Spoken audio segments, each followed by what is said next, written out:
Once upon a time, in a small village deep in the heart of a dark, ancient forest, there lived a young girl named Udoka. She was known for her beauty, kindness, and gentle spirit. Everyone in the village adored her, and she brought joy to those around her. Udoka lived with her mother, who was a widow, and together they worked hard to take care of their small farm. Life was peaceful and simple, but little did Udoka know that her life was about to change forever. One day, while Udoka was fetching water from the river, an old woman appeared. Her face was wrinkled, her back was hunched, and her clothes were tattered. She looked frail and weak, but there was something strange about her eyes. They glowed red for a moment before turning back to normal. The old woman smiled at Udoka and spoke in a raspy voice. "Dear child," the old woman said, "you are the most beautiful girl in the village. Such beauty must not go unnoticed. There is someone who wishes to meet you." Udoka, being kind-hearted, smiled at the old woman and said, "Who wishes to meet me, grandmother?" The old woman's smile widened, revealing sharp yellow teeth. "A powerful man," she replied. "He lives far away, deep in the forest, in a place where no one dares to go.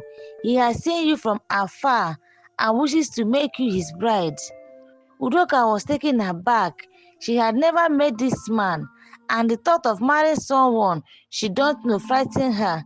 "But I don't know him," she said nervously. "Do not worry, child," the old woman said, her voice sweet but cold. "He is a wealthy and strong man. He will live in luxury and be treated like a queen." Udoka hesitated, but before she could say anything else, the old woman handed her a small black mirror. "Take this," the old woman said. "Tonight, when the moon is high, look into the mirror and you will see him. If you wish to marry him, all you have to do is say yes." Without waiting for a response, the old woman disappeared into the trees, leaving Udoka holding the strange mirror. She hurried back home, her heart heavy with confusion and fear. That night, as the moon hung bright in the sky, Udoka sat on her bed, holding the mirror in her trembling hands. Curiosity got the best of her, and she decided to look into the mirror. As she gazed into the dark glass, an image slowly appeared. It was a man, tall and handsome, dressed in fine clothes. His eyes, however, glowed red, just like the old woman's had. He smiled at her through the mirror, and his voice echoed in her mind. "Udoka," he said softly, "will you be my bride?" Udoka's heart raced. Something felt wrong, but the man's voice was certain, and his smile was so charming. She don't want to disappoint him, and before she knew it, she whispered yes. The moment she said the word, the mirror scattered in 1,000 pieces. The air in the room grew cold, and a strong wind blew through the windows. Udoka screamed, but it was too late. A thick black frog filled the room, and from within the frog, a pair of glowing red eyes appeared. The handsome man from the mirror stepped out of the frog, but he no longer looked human. His skin was dark and scale. His teeth were sharp like a white beast, and long twisted horns grew from his head. He was a demon, and Udoka had just agreed to marry him. Udoka tried to run, but the demon was too fast. He grabbed her by the arm, his grip cold and painful. "You are mine now," he hissed. "You will come with me to my home, where no one will ever find you." With a wave of his hand, the demon summoned a black horse with fiery eyes. He lifted Udoka onto the horse and rode off into the night, deep into the heart of the forest. As they traveled further and further, Udoka could hear strange whispers coming from the trees. It sounded like cries of pain and sorrow, and the further they went, the louder the cries became. After what felt like hours, they arrived at a dark, twisted castle. The walls were made of black stone, and the windows were covered in thick thorn vines. The air smelled of decay, and the sound of wailing echoes through the halls. The demon led Udoka inside, where she was greeted by ghostly figures, other women, pale and thin, with horror eyes filled with despair. "These are my previous brides," the demon said with a wicked grin. "You will join them soon enough." Udoka's heart sank. She realized too late that she had been tricked. The demon had no intention of making her a queen. He wanted to trap her in his castle forever, just like the other women. Days turned into weeks, and weeks turned into months. Udoka was forced to live in the demon's castle, where she was treated like a prisoner.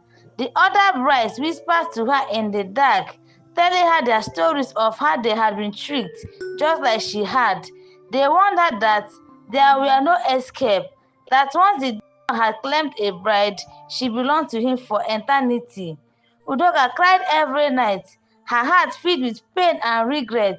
She missed her mother, her village, and her simple life. She wished she had never looked into the mirror, but it was too late.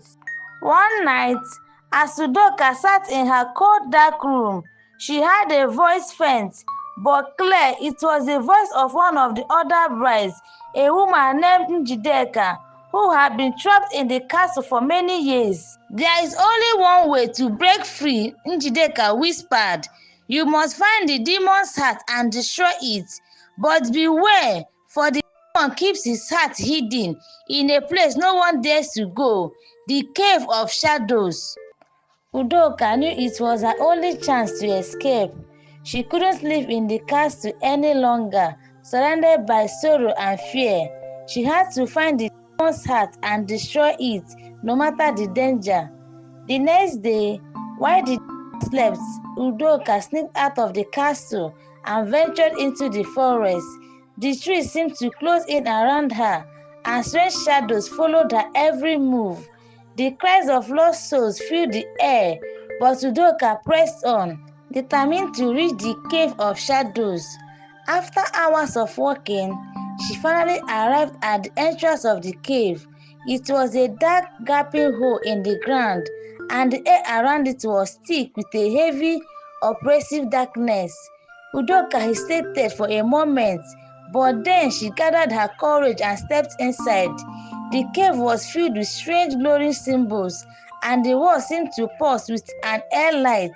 As Udoka ventured deeper, she heard a strange beating sound. It was the demon's heart hidden deeper within the cave. Udoka followed the sound until she reached a large chamber. In the center of the chamber was a pedestal, and on the pedestal lay a small black pulsing heart. It was the demon's heart. Without wasting any time, Udoka grabbed a sharp stone from the ground and raised it above the heart. Just as she was about to strike, the demon appeared, his red eyes glowing with rage. "No!" he roared, launching towards her. Udoka's heart raced, but she knew she couldn't hesitate. With all her strength, she brought the stone down on the heart, smashing it into pieces. The demon let out a terrible scream, his body writhing in pain. His form began to wither and shrink, and within moments, he crumbled into dust, disappearing into the air. The castle, the ghostly birds, and the dark forest all vanished. Udoka found herself standing in the middle of her village, free at last. She looked around, relieved to see the familiar faces of her friends and family.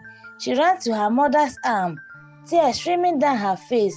She had been through so much pain and sorrow, but she was finally home. From that day on, Udoka never forgot the lesson she had learned.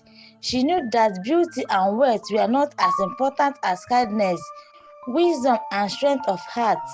And so, the story of Udoka, the demon's bride, was passed down through generations with a warning. Be careful of the choices you make, for not everything that shines is good. Listen to your heart and never be deceived by those who promise you the world. Sometimes the price is far too high to pay. The end. Thank you guys for watching my story, and please come back for more. I love you.